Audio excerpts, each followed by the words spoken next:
Hello dear students. तो आज हम इस वीडियो में इलेक्ट्रिक चार्ज एंड फील्ड का नेक्स्ट टॉपिक जिसका नाम है इलेक्ट्रिक फ्लक्स कवर करेंगे। ओके, तो चलो हेडिंग डाल देते हैं, electric flux. So this topic we are going to cover in this video and but before going for electric flux हम लोग बात करेंगे किसकी, एरिया वेक्टर की। एरिया वेक्टर नया नाम सुन रहे हो ये, एरिया तो सुना है सर, ये एरिया वेक्टर क्या होता है। तो चलिए बात करते हैं। तो हमेशा हमने अब तक एरिया के बारे में, उसके मैग्नीट्यूड के बारे में बात की है, लेकिन उसके डायरेक्शन के बारे में कभी बात नहीं की है। तो आज हम लोग उसके डायरेक्शन के बारे में बात करेंगे, इसलिए एरिया की जगह पर एरिया वेक्टर नाम बोल देंगे। ओके, तो जितने भी एरिया होते हैं ना, एरिया एक्चुअल में वेक्टर क्वांटिटी है। और अब हम लोग को एरिया वेक्टर की बहुत जरूरत पड़ने वाली है, क्योंकि हम लोग अब पढ़ने वाले इलेक्ट्रिक फ्लक्स। तो एरिया, आप एक बात नया चीज सीख लो आज आप लोग कि एरिया एक वेक्टर क्वांटिटी होता है और उसका डायरेक्शन उस एरिया के नॉर्मल होता है। ऐसे बोलने पर नहीं समझ में आएगा, मैं आपको डायग्राम दिखाता हूँ, उससे आपको ज़्यादा समझ में आ जाएगा। तो ये डायग्राम मैंने बनाया हुआ है। तो ये suppose A B C D करके एक जो है क्वाड्रिलैटरल है। Okay, A B C D, ये एक जो है क्वाड्रिलैटरल है। तो इसका एरिया होगा, इसका एरिया आप ऐसे लेंथ इंटू ब्रेड्थ करके पता कर सकते हो। ठीक है, अब ये एरिया तो हम लोग को जो पता चला, ठीक है, L into length into breadth जो करोगे वो उसका मैग्नीट्यूड होगा, लेकिन डायरेक्शन क्या होगा उस एरिया के नॉर्मल। तो ये तीन लाइन जो दिख रही है ना, ये तीनों लाइन क्या होंगी, डायरेक्शन बताएंगी, मतलब ऊपर की तरफ। ठीक है, नॉर्मल जो होगा आपका, ये एरिया वेक्टर का डायरेक्शन होता है। किस केस में, क्वाड्रिलैटरल के केस में। ओके, और कोई भी अगर मान लो प्लेट हो गया, तो प्लेट के भी केस में नॉर्मल होगा। कॉम्प्लिकेशन वहां पर आती है जहां पर बॉडी कर्व होता है, जैसे सिलेंडर हो गया या फिर स्फेयर ले लो, स्फेयर, ये स्फेयर। तो ये कर्व से बना हुआ है। तो इसका एरिया का डायरेक्शन क्या होगा, तो इसका एरिया का डायरेक्शन हमेशा नॉर्मल होगा। जैसे ये पॉइंट आप सेलेक्ट करते हो तो ये नॉर्मल, ये पॉइंट आप सेलेक्ट करते हो तो ये नॉर्मल हो गया। ठीक है, ये वाला पॉइंट आप सेलेक्ट करते हो नॉर्मल, उस सरफेस से नॉर्मल। ठीक है, मतलब कहने का मतलब है, अगर आप ये दोनों डायग्राम ध्यान से देख लो तो आपका कंफ्यूजन बहुत सारा दूर हो जाएगा। किस किस बात का कंफ्यूजन, कि सर इसमें जो है डायरेक्शन हर जगह पर सेम है, लेकिन यहाँ पर हर जगह पर डायरेक्शन क्या है, अलग अलग है। उस एरिया का सरफेस एरिया होगा ना स्फीयर का, तो उसका डायरेक्शन हर जगह अलग अलग, क्योंकि इस जो कर्व सरफेस है, कर्व सरफेस को हम लोग छोटा सा जो है हम लोग एक प्लानर बॉडी मान सकते हैं, प्लेन बना मान सकते हैं, और उसके नॉर्मल ड्रॉ कर सकते हैं। क्योंकि आपको हर जगह पर अलग अलग डायरेक्शन देगा। और आप मान लो आपके पास सिलेंडर है, तो सिलेंडर के केस में आप जो है देखो, ये सिलेंडर बन गया। तो सिलेंडर के केस में भी आपका जो है हर जगह डायरेक्शन क्या होगा, अलग अलग होगा। ठीक है, जैसे अभी मैं आपको ड्रॉ करके बता देता हूँ। ये, सॉरी, ये आपका सिलेंडर बन गया। तो जो कर्व सरफेस होगा हर जगह क्या होगा, अलग अलग। जैसे आपके हाथ में देखो पेन होगा, तो पेन होगा तो वहां पर जो है देखो, ये कर्व सरफेस है, तो कर्व से हमेशा इसके नॉर्मल होगा, सरफेस के नॉर्मल होगा। देखो हर जगह क्या होगा, नॉर्मल होगा। ऐसे जैसे बेलन होता है ना, बेलन जिससे मम्मी चपाती बनाती है, वो भी एक तरह सिलेंडर होता है। तो हर जगह पर क्या होगा, अलग अलग होगा। ठीक है, या फिर वो बच्चों का दूध दूध का बॉटल साफ करने के लिए कैसा ब्रिस्टल आता है, एक जो है ब्रश आता है, ऐसे बहुत सारे स्पाइक्स लगे होते हैं ऐसे चारों तरफ। उसको आप, वो बेस्ट एग्जांपल है आपका जो है सिलेंड्रिकल का एरिया। तो जो स्पाइक्स निकले होते हैं चारों तरफ, वो आपको बेसिकली वो रॉड का, ये जो रॉड है, जो सिलेंड्रिकल वायर होता है, उसका जो है सिलेंड्रिकल शेप रिप्रेजेंट कर होता है, उसका आपको डायरेक्शन बता रहा होता है। तो अब देखो यहाँ पर देखो, एक सरफेस एरिया ये है, एक सरफेस एरिया ये इधर भी ऐसे ही होगा। देखो इधर भी ऐसे डायरेक्शन होगा, नॉर्मल होगा कर्व सरफेस में। ओके, हमेशा नॉर्मल होता है। ठीक है, इसमें भी नॉर्मल, लेकिन इसमें हर जगह क्या होगा, सेम होगा। लेकिन यहाँ पर देखो अलग अलग जगह पर होगा। जैसे इसी वाले स्फेयर वाले केस में आप देख लो, स्फेयर वाले केस में क्या होगा, हर जगह अलग अलग है। ओके, बट एक एरिया ये भी तो होगा जो हम लोग पाई आर स्क्वायर करके पता करेंगे। तो इस केस में इसका नॉर्मल किधर होगा, ये सर्कल है देखो, तो ये इधर होगा, इस केस में इधर होगा। ओके, तो बेसिकली क्रॉस प्रोडक्ट रूल से भी आप इसका पता कर सकते हो। जैसे मैंने आपको राइट हैंड थंब रूल बताया था, कि मान लो मेरे पास एक ये है और एक ये वेक्टर है। ठीक है, मान लो ये लेंथ है, ये ब्रेड्थ है। तो ये दोनों लाइन मिलके अगर एक दो लाइन और एक एरिया बना देंगे, तो इसका एरिया का डायरेक्शन क्या होगा, तो पहले ये एल है, ये बी या तो एल क्रॉस बी कर दो राइट हैंड थंब रूल से, क्रॉस प्रोडक्ट पता कर लो इसका। जैसे हमने डाइपोल में किया था, डाइपोल में क्या किया था पी क्रॉस, ये टॉर्क वाला डेरिवेशन क्या किया था पी क्रॉस ही किया था राइट हैंड। मैंने वहाँ पर आपको वीडियो बना के बताया था मैंने आपको, ठीक है। तो वैसे यहाँ पर भी कर सकते हैं हम लोग इजिली। तो आपको क्या करना है, अपना राइट हैंड लेंथ पे रखना है और बी की तरफ घुमाना है। तो बी की तरफ घुमाना, तो जो अंगूठा होगा आपका, अंगूठा आपका अगर आप मोबाइल में ये यूट्यूब वीडियो देख रहे हैं, ये वीडियो अगर आप मोबाइल में देख रहे हैं तो आपके मोबाइल स्क्रीन के परपेंडिकुलर आपका अंगूठा आएगा। ओके, मतलब आपने मोबाइल स्क्रीन पर एक पेन रख दो वैसे ही, जैसे ये लाइंस पड़ी है ना, ये पेन रख दो तो ये उसका डायरेक्शन दे देगा आपके मोबाइल का जो एरिया होगा उसका डायरेक्शन। अगर आप लैपटॉप या डेस्कटॉप पे देख रहे हो तो आप जो है ऐसे एक पेन रख दो जो कि जिसका पॉइंटर आपकी तरफ पॉइंट करे, तो उसका क्या होगा बेसिकली डायरेक्शन हो जाएगा। तो ये एरिया का डायरेक्शन होता है, इसको हम लोग ऐसे लिख सकते हैं। अगर मान लो डी एस जो है अगर कोई भी सरफेस एरिया है तो उसको हम लोग ऐसे लिख सकते हैं डी एस और N cap unit vector, where N cap is the unit vector pointing normal to the area. Okay, तो ये हमारा क्या हो गया, एरिया हो गया, ठीक है, और एरिया वेक्टर हो गया। Area vector different different examples मैंने आपको दे दिए। ओके, अब बात कर लेते हैं हम लोग इलेक्ट्रिक फ्लक्स की बात कर लेते हैं हम लोग। तो बेसिकली इलेक्ट्रिक फ्लक्स का मतलब क्या होता है, तो इलेक्ट्रिक फ्लक्स का मतलब जैसे मैंने आपको लास्ट टाइम बहुत सारे चार्ज कंडक्टर का जो है फील्ड पैटर्न बताया था। ओके, जैसे मान लो एक मैं चार्ज ले लेता हूँ, एक पॉजिटिव चार्ज है तो बहुत सारे लाइंस ऑफ फोर्स इधर से निकलेंगे, बहुत सारे lines of infinite number of lines of force, बहुत सारे लाइंस ऑफ फोर्स निकलेंगे। ओके, तो ये लाइंस ऑफ फोर्स को हम लोग कैसे भी क्या कर सकते हैं, काउंट कैसे कर सकते हैं, ठीक है। ऐसे बहुत सारे लाइंस ऑफ फोर्स है। अगर मैं एक एक एरिया ऐसे ड्रॉ कर देता हूँ तो ये कितने लाइंस ऑफ फोर्स निकल रहे हैं, बेसिकली यहाँ पर 2 लाइंस ऑफ फोर्स निकल रहे हैं। तो ये आपको बनाएगा क्या, इलेक्ट्रिक फ्लक्स, मतलब टोटल आउटफ्लो। फ्लक्स का मतलब है फ्लो होना। Okay, total outflow. ओके, कितना फ्लक्स है, अगर मैं ये वर्ड बोलता हूँ तो टोटल आउटफ्लो कितना, मतलब टोटल लाइंस ऑफ फोर्स, कितने लाइंस ऑफ फोर्स बाहर आ रहे हैं। ओके, तो लाइंस ऑफ फोर्स को हम लोग ऐसे डिफाइन कर सकते हैं कि जैसे फॉर एन एग्जाम्पल, अब देखो इलेक्ट्रिक फ्लक्स किसी भी सरफेस एरिया से हम लोग काउंट करते हैं। ओके, तो electric flux through a given area held inside electric field is a measure of the total number of electric lines of force passing normally through that area. Okay, तो यहाँ पर हम लोग जो इसका फॉर्मूला बन जाएगा आपका डेल ई, सॉरी फ्लक्स को हम लोग फाई से रिप्रेजेंट करते हैं, सो आपको del phi E, okay, phi मतलब electric flux is equal to electric field जो आपका होगा मल्टीप्लाई बाय वो एरिया डेल एस। ओके, ये आपका क्या हो गया, एरिया। तो यहाँ पर देखो ये इलेक्ट्रिक फील्ड जो है आपका जो है वेक्टर क्वांटिटी है, और ये भी आपका जो है वेक्टर क्वांटिटी है, और ये आपका जो फ्लक्स क्या होता है, ये स्केलर क्वांटिटी है। You remember students, flux phi, flux is a scalar quantity, scalar quantity. Okay, तो इसका मतलब यहाँ पर इस फॉर्मूला को हम लोग कैसे लिख सकते हैं, ई डॉट, अगर डी एस ऐसे लिखता हूँ मैं, ये डेल एस को डी एस कॉस थीटा, ये आपका कंप्लीट फॉर्मूला क्या हो गया, फ्लक्स का हो गया।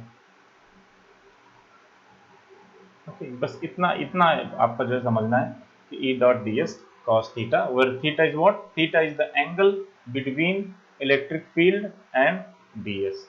ओके, तो सपोज जैसे मान लो कि अभी मैं एक एग्जांपल आपको देता हूँ यहाँ पर, सपोज फ्लक्स अगर आपको पता करना है और ई डॉट डी एस हमारा फॉर्मूला है, ई dot D S cos theta. अब मान लो एक रेक्टेंगल ले लो यहाँ पर, या फिर कोई भी एक क्वाड्रिलेटरल ले लो।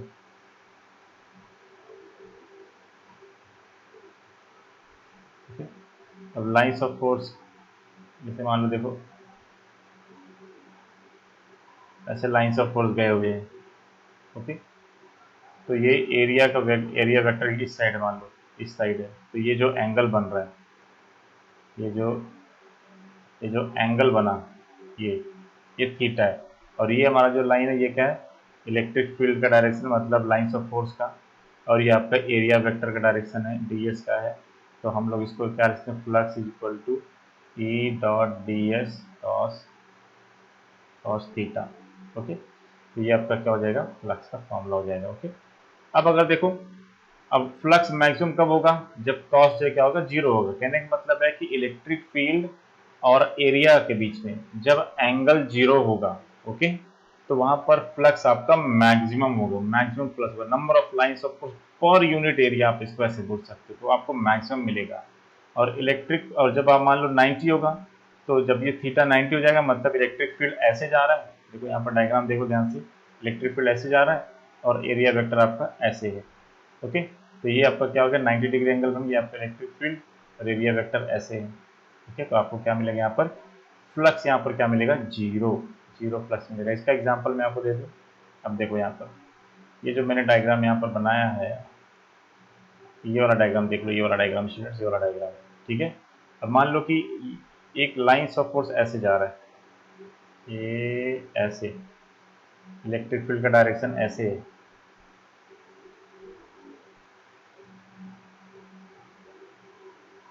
ओके, और आपका एरिया वेक्टर इस तरफ है। तो इस केस में फ्लक्स कितना हो जाएगा, so flux is equal to E dot D S into cos 90। देखो आपका कॉस 90 हो गया। ओके, तो मतलब आपका जो है इलेक्ट्रिक फील्ड जो है बेसिकली इस केस में क्या हो जाएगा, आपका जो है जो फ्लक्स होगा आपका वो जीरो होगा, क्योंकि यहाँ पर कॉस 90 क्या देगा, आपको जीरो देगा। ओके, अब अगर मैक्सिमम चाहिए तो कहने का मतलब है कि आपका लाइंस ऑफ फोर्स भी इसी डायरेक्शन में होना चाहिए, जिस तरफ एरिया वेक्टर का डायरेक्शन है। देखो यहाँ पर एरिया वेक्टर डायरेक्शन और लाइंस ऑफ फोर्स दोनों सेम जीरो डिग्री पे है, तो cos जीरो आपको मैक्सिमम देगा, वहां पर आपका प्लस क्या होगा, मैक्सिमम। मतलब वो एरिया से पास होना चाहिए। ओके, वो एरिया से क्या होना चाहिए, पास होना चाहिए। तो लाइंस ऑफ फोर्स पास होना चाहिए, तभी आपका जो है वहाँ पर कुछ ना कुछ वैल्यू आता है। ओके, और डिपेंड करता है थीटा पर। तो this was all about electric flux student. तो फॉर्मूला आप याद रखना, ये फॉर्मूला जो आपका है इसको अच्छे से लिख लेना। ओके, अब हमने फिजिक्स में एक नया चीज़ सीख ही लिया है, तो अब किसकी बात करेंगे, बात करेंगे यूनिट और डायमेंशन की। तो फ्लक्स देखो, फ्लक्स आपका जो है क्या है, ई डॉट डी एस होता है, और कॉस थीटा भी है, तो कॉस थीटा तो जो है ट्रिग्नोमेट्रिक एंगल, उसका डायमेंशन, उसका यूनिट नहीं होता है। ओके, तो अब देखो ई का जो यूनिट होगा वो न्यूटन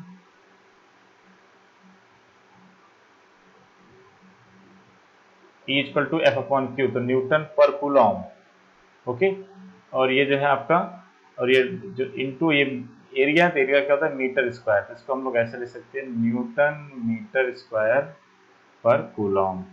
अच्छा, आगे आप एक और फॉर्मूला पढ़ेंगे, फ्लक्स का एक्चुअली एक और यूनिट होता है, उसका जो यूनिट मैं आपको बता देता हूँ। एक्चुअल में जो ई होता है वो आगे आप पढ़ने वाले वी बाई डी वी होता है, potential divide by distance, capacitor case में पढ़ने वाले हो।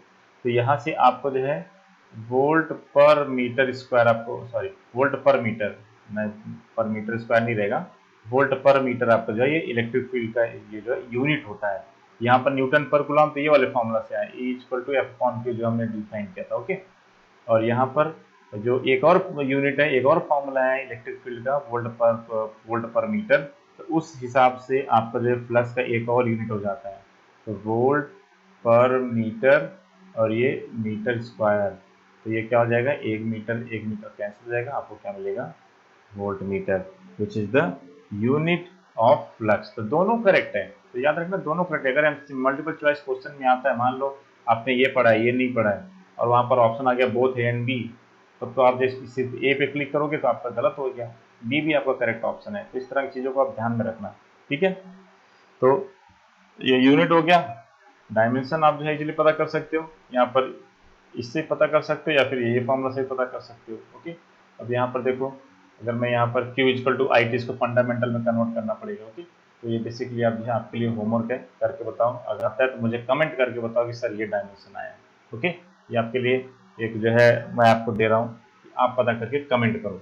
ओके, अच्छा, हम लोग ये इलेक्ट्रिक फ्लक्स पढ़ने वाले हैं, पढ़ रहे हैं, क्यों पढ़ रहे हैं, क्योंकि आगे हमको पढ़ना है Gauss theorem.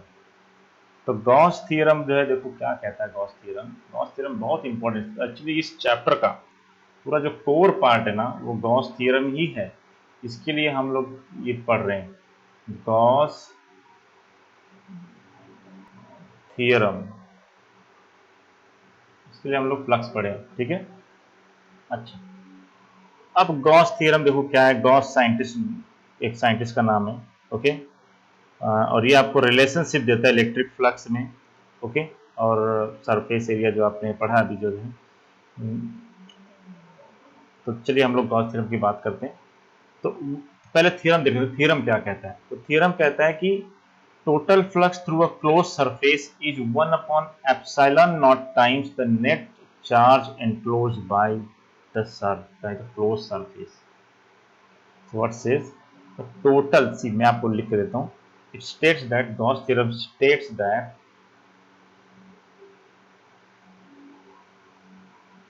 total flux through a closed surface, total flux through a closed surface is 1/epsilon naught times 1/epsilon naught times the total charge enclosed by that surface. The total charge enclosed by that surface, ये आपका Gauss theorem है,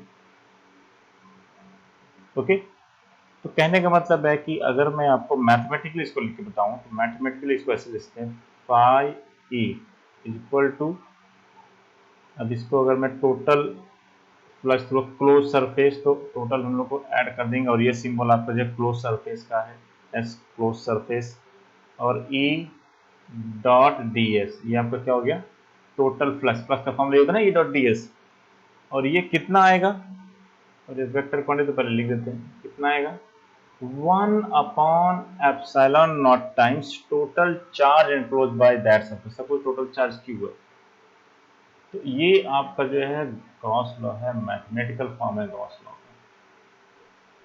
That what it says that total flux through a closed surface is 1/epsilon naught times the total charge enclosed by that surface, that's it। और mathematically phi e, actually हम लोग इसको ऐसे भी लिख सकते थे, इसको ऐसे, फिर एक स्टेप और बढ़ जाता हमारा, लेकिन phi e is equal to q by epsilon naught, and what is phi e? Phi is nothing but e dot ds, okay. और ये क्लोज सरफेस, ये इंटीग्रेशन साइन है क्लोज सरफेस का, ओके। और यहाँ पर ये क्लोज, ये एक सर्कल बनाना पड़ेगा इंटीग्रेशन पे, ऐसे। तो D S is equal to Q naught by epsilon naught. तो ये वही चीज़ है, आपको मैंने लिख दिया दूसरे फॉर्म में, और आपका जो क्या हो गया, ये आपका गॉस लॉ हो गया, गॉस थ्योरम हो गया। अच्छा, अब इसको प्रूफ कर दें, ठीक है। तो अब प्रूफ करने के लिए हम लोग देखते हैं क्या आता है, ओके। अब देखो यहाँ पर, चलिए एक एग्जांपल लेते हैं, proof of Gauss theorem, proof of Gauss theorem exam में आता है, state and proof Gauss theorem, 3 marks के, आप 4 मार्क्स में भी पूछ सकते हैं। तो सबसे पहले आपको जो है एक चार्ज लेना है, एक पॉजिटिव चार्ज लेना है, सपोज क्यू इसका वैल्यू है, ओके।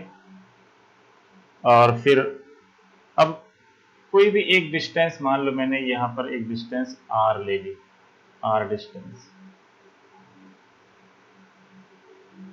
ये एक पॉइंट ले लिया आर, ठीक। तो हम लोग को यही पता करना है कि यहाँ पर जो है टोटल इलेक्ट्रिक फील्ड कितना होगा। तो इलेक्ट्रिक फील्ड यहाँ पर देखो कितना होगा, देखो 1/4 pi epsilon naught Q by R square. अच्छा, गॉस थ्योरम में सबसे इंपॉर्टेंट जो वर्ड था वो है क्लोज सरफेस। तो अभी इलेक्ट्रिक फील्ड तो हम लोग इजीली से पता कर सकते हैं, बिकॉज पीछे हमने पढ़ा हुआ भी है, ओके। बट अभी हम लोग को total flux through a close surface को क्लोज करना है। सरफेस को क्लोज करने का मतलब क्या है कि ये जो गॉस लॉ है ना, ये ओपन सरफेस के लिए वैलिड नहीं है। ये वैलिड है सिर्फ और सिर्फ क्लोज सरफेस के लिए, इसलिए देखो इंटीग्रेशन साइन ने दिया है। तो इसको हम लोग को इस तरह से क्लोज करना है कि सिमेट्रिक होना चाहिए। ओके, जैसे फॉर एन एग्जांपल मैं आपको बता देता हूँ, चलो मैं एक स्फीयर बना देता हूँ। ये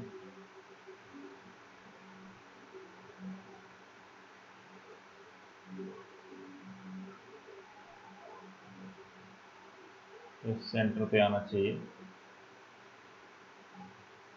और ये डायग्राम थोड़ा बदलना पड़ेगा।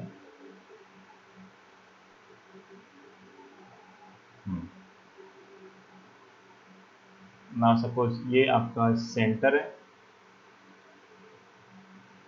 जहाँ पर चार्ज क्यू रखा हुआ है, इसको रख कर दो, और ये डिस्टेंस r इसका जो है इस जगह पर हम लोग को पता करना है। तो इसका एक छोटा सा एरिया ले लो, यहाँ पर छोटा सा एरिया ले लेंगे। तो इसके एरिया का डायरेक्शन क्या होगा, तो मैंने आपको बताया था नॉर्मल होगा। ओके, और अब देखो चार्ज प्लस क्यू यहाँ पर रखा हुआ है, प्लस क्यू यहाँ पर रखा है, तो लाइन्स ऑफ फोर्स भी ऐसे निकलेंगे सीधी लाइन में।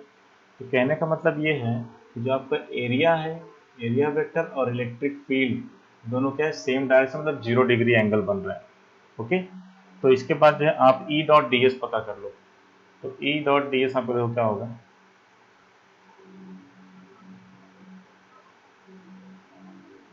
ई dot D S is equal to E D S cos theta, where theta is the angle between E and D S, और यहाँ पर 0 डिग्री है, cos 0 1 होगा, तो आपको सीधा क्या मिलेगा, ई डी एस। ओके, तो अभी ई डी एस आपको मिल गया।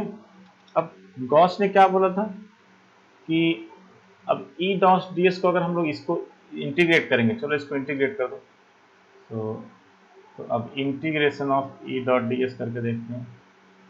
तो ई का फॉर्मूला इंटीग्रेशन ऑफ ई आपका क्या है, 4 pi epsilon naught Q by R square, और ये डी एस आपका जो है एरिया है, एरिया किसका, क्लोज सरफेस का एरिया, और क्लोज सरफेस हमने क्या लिया है, स्फेरिकल लिया है। तो जब आप इसको इंटीग्रेट करोगे तो ये 1/4 पाई एप्सिलॉन नॉट तो बाहर आ जाएगा। क्यों बाहर आ जाएगा, बिकॉज ये कांस्टेंट है। क्यू भी यहाँ पर चेंज नहीं हो रहा है तो भी बाहर आ जाएगा। आर तो चेंज हो ही नहीं रहा क्योंकि हम लोग एरिया नहीं बढ़ा रहे, आर जो फिक्स डिस्टेंस है, मतलब इंटीग्रेशन किसका होगा, ds का। ओके, और ds का जब आप इंटीग्रेशन करोगे, ओके, तो ये आपको क्या देगा, बेसिकली पूरा सरफेस एरिया का इंटीग्रेशन। तो पूरा स्फीयर का सरफेस एरिया क्या होता है, 4 पाई आर स्क्वायर होता है ना।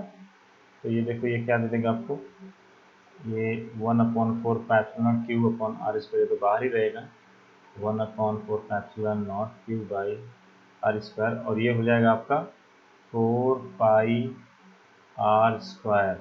तो ये आर स्क्वायर गया, 4 पाई गया।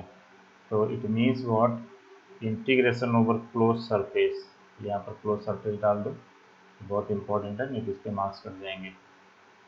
तो तो यहाँ पर आपका ई डॉट डी एस, अच्छा, तो ई डॉट डी एस क्या मिला आपको, क्यू बाई एप्सिलॉन नॉट, और ये क्लोज सरफेस। ठीक है, तो बेसिकली यही आपका प्रूफ ऑफ गॉस थ्योरम, छोटा सा शॉर्ट एंड सिंपल स्टूडेंट्स, ज़्यादा कुछ नहीं करना है। यही आपका क्या है, गॉस थ्योरम, और इसी के लिए हमने एरिया वेक्टर पढ़ा, और इसके बाद फिर हमने क्या पढ़ा, फ्लक्स पढ़ा, और उसका एप्लीकेशन हमने इसमें गॉस थ्योरम में किया। अब इसके बाद हम लोग गॉस थ्योरम पढ़ेंगे, वो भी नेक्स्ट वीडियो में पढ़ेंगे। तो मुझे लगता है कि आपको इसमें कुछ डाउट नहीं रहेगा। एक बार जो है आप जो है कुछ डाउट है तो आप डेफिनेटली कमेंट करो, definitely I will clear your doubt, and you have to comment dimension of electric field, okay, flux, dimension of electric flux, ये फोटो खींच के बताओ, कमेंट करके बताओ। Okay, thank you so much for watching this video, and yes, if you like this video, then you can share this video, you can subscribe and like and share among your friends. Okay, thank you so much.